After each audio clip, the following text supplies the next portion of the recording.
নমস্কাৰ, অৰুণোদয় আঁচনিৰ যদি আপুনি এগৰাকী হিতাধিকাৰী হয় তেন্তে এই ভিডিঅ'টো আপোনাৰ বাবে। যদি পুৰণি হিতাধিকাৰী হৈ আপুনি আপোনাৰ একাউণ্টত এতিয়া পইচা পোৱা নাই, পইচা পোৱা আপোনাৰ বন্ধ হৈ গ'ল, আগতে পাইছিলে, তেন্তে এই ভিডিঅ'টোত মই সম্পূৰ্ণ তথ্য আপোনালোকৰ আগত দাঙি ধৰিম আৰু যিসকলে নতুনকৈ আবেদন কৰিছিল, নতুনকৈ আবেদন কৰাখিনিয়ে পইচা কেতিয়াৰ পৰা পাব, এই সকলোবিলাক A to Z তথ্য মই আপোনালোকক জনাবলৈ গৈ আছোঁ।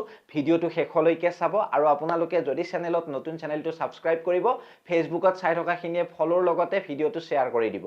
এতিয়া চাব, পুৰণি হিতাধিকাৰীসকলৰ ফালে আহিছোঁ। প্ৰথমতে আপোনালোকে কিস্তিবিলাক পাইছিল 1250 টকাকৈ মাহৰ 10 তাৰিখে। তাৰপিছত আপোনালোকৰ যোৱা বছৰ অৰ্থাৎ 2024 চনৰ ডিচেম্বৰ মাহত এখন গাঁও সভা অনুষ্ঠিত হৈছিল নে হোৱা নাছিল, আপোনালোকে কমেণ্ট ছেকশ্যনত কমেণ্ট কৰিবচোন। আপুনি ডকুমেণ্টছবিলাক দিছিল নে নাই, যদি দিছিলে কমেণ্ট ছেকশ্যনত দিয়া বুলি আপোনালোকে কমেণ্ট কৰিব। আৰু যদি দিয়াৰ পিছত আপোনালোকে ধনবিলাক পোৱা নাই, তাৰ কাৰণটো এতিয়া মই আপোনালোকক কৈ যাম।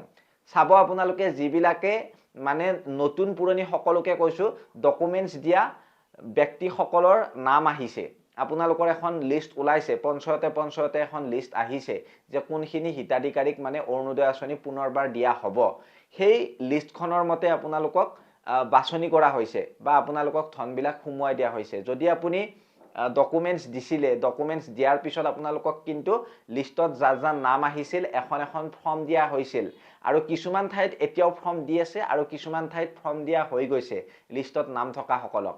আৰু আপুনি এবাৰ খবৰ কৰিব পঞ্চায়তত গৈ যে মোৰ লিষ্টত নাম আছিলে নে নাই, মোৰ লিষ্টত নাম আছিল নে নাই। যদি লিষ্টত নাম আছে, আপোনাৰ নামত ফৰ্ম পঞ্চায়তত থোৱা আছে, সেই ফৰ্মখন ফিল আপ কৰি আপুনি ছাবমিট কৰিলে আকৌ পইচাটো আপুনি পাই থাকিব। পুৰণিসকলক কৈছোঁ, পুৰণিসকলে এইটো নাভাবিব যে আমিতো পায়ে আছোঁ, আমি একো কৰিব নালাগে, ডকুমেণ্টছখিনি দিলে হৈ যাব।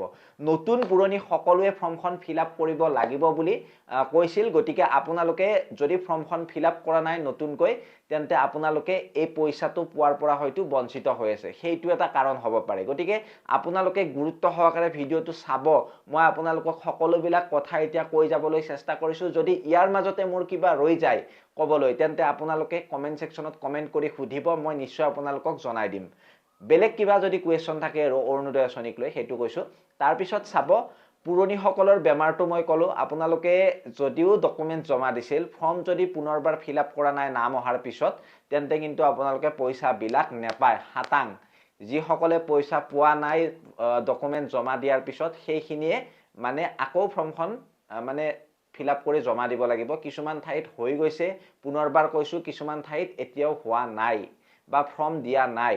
এতিয়া আপোনালোকক নতুন হিতাধিকাৰীসকলক কৈছোঁ এই কথাটো। নতুন হিতাধিকাৰী বহুতে সুধি আছে যে আমি কেতিয়া পইচাটো পাম। আপোনালোকে কেতিয়া পইচাটো পাব, অফিচিয়েলি কোনো ধৰণৰ নটিফিকেশ্যন অহা নাই এতিয়ালৈকে। অফিচিয়েলি নটিচ আহি যাব বা মুখ্যমন্ত্ৰীয়ে আজিকালি যি টি চব কথাই মানে ফেচবুকৰ জৰিয়তে কৈ দিয়ে বা আপোনালোকক লাইভ আহি কৈ দিয়ে যে কেতিয়া পাব, কি পাব।